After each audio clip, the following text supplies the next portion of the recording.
Cabin mate 24 hours study hall and work space mobile app download చేసుకుని ఇప్పుడే మీ cabin book చేసుకోండి. మొన్న ఎన్నికల్లో నన్ను చూశారు. నేను ఎప్పుడూ ఫోన్లో అడిగేవాడిని మిమ్మల్ని, మా రాధాకృష్ణ ఎట్టున్నాడు, పనిచేస్తున్నాడా లేదని అడిగేవాడిని. మీరు ఇన్ఫర్మేషన్ ఇచ్చేవాళ్ళు. ఎవరన్నా పోటీ ఉంటే వాళ్ళ గురించి కూడా అడిగేవాడిని, వాళ్ళకు ఇన్ఫర్మేషన్ ఇచ్చేవారు. నేను ఒక సోర్సెస్ ద్వారా సమాచారం తెప్పించలేదు, 5-6 సోర్సెస్ ద్వారా ఇన్ఫర్మేషన్ తెప్పించి నేను ఒకటే ఆలోచించాను, ఈ రాష్ట్రాన్ని పునర్నిర్మాణం చేయాలి, ఇందులో కలిసి వచ్చే అందరం కలవాలి.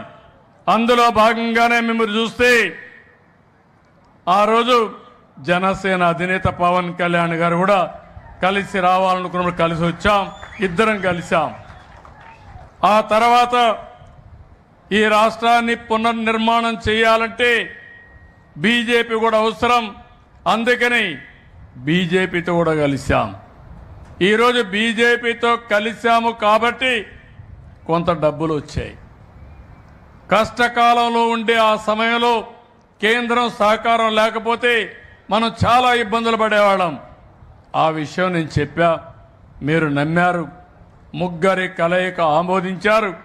చరిత్రలో ఎప్పుడూ గెలవని విధంగా 93% గెలిపించారంటే ఇది ఒక చరిత్ర. అవసరాన్ని మీరు గుర్తించారు. అదే సమయంలో ఎక్కడికక్కడ రాగద్వేషాలకు అతీతంగా రాష్ట్ర ప్రయోజనాల కోసం ఓటేశారు. కార్యకర్తలు పనిచేశారు, ప్రజలు ఆమోదించారు, ఆశీర్వదించారు. నేను చాలా ఎన్నికలు చూశాం, చరిత్రలో ఎప్పుడు రాని విధంగా మీరు గెలిపించారంటే ఆ రోజు జరిగిన విధ్వంసం, దాని మీద మా మీద ఉండే నమ్మకం అని చెప్పి కూడా నేను మీకు తెలియజేస్తున్నా. కడాన ఈరోజు మీరు చూస్తే గత ప్రభుత్వం చెత్త తీయలేదు, కానీ చెత్త మీద కూడా పన్నేసే పరిస్థితికి వచ్చారు. నేను వస్తానే చెత్త మీద పన్ను రద్దు చేశా.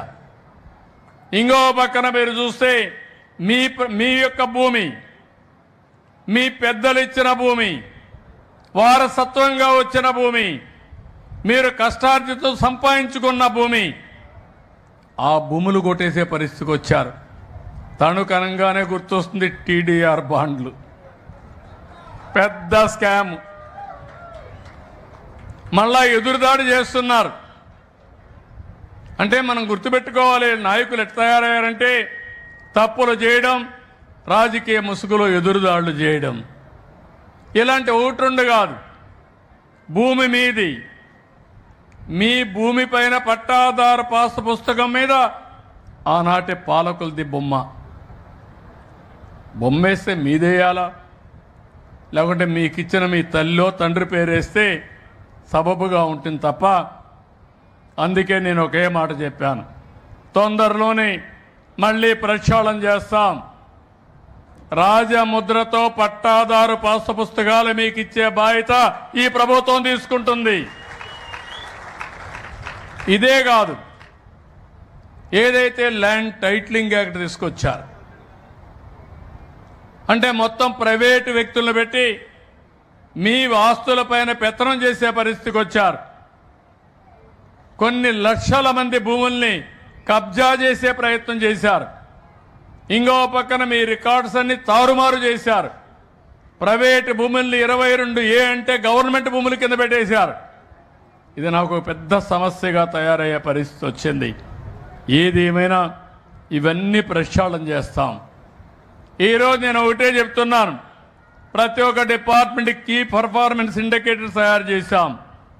మున్సిపల్ అడ్మినిస్ట్రేషన్కి 20, పంచాయతీరాజ్ 28, ఎడ్యుకేషన్ డిపార్ట్మెంట్కి 14, tourism 11, industries 13, hostels 11, ఎండోమెంట్లు 11, hospitals 9, women and child welfare 5, bus railway స్టేషన్లు 7, markets 9, highways 3, pollution control board 7. ఇలాంటివన్నీ తయారు చేసి నేను చాలా స్పష్టంగా ఆలోచించి అందరికీ జవాబుదారీతనం పెడుతున్నాం. సుమన్ టీవీలో మీ పర్సనల్ అండ్ బిజినెస్ ప్రమోషన్స్ కోసం కింది నెంబర్కి కాంటాక్ట్ చేయండి.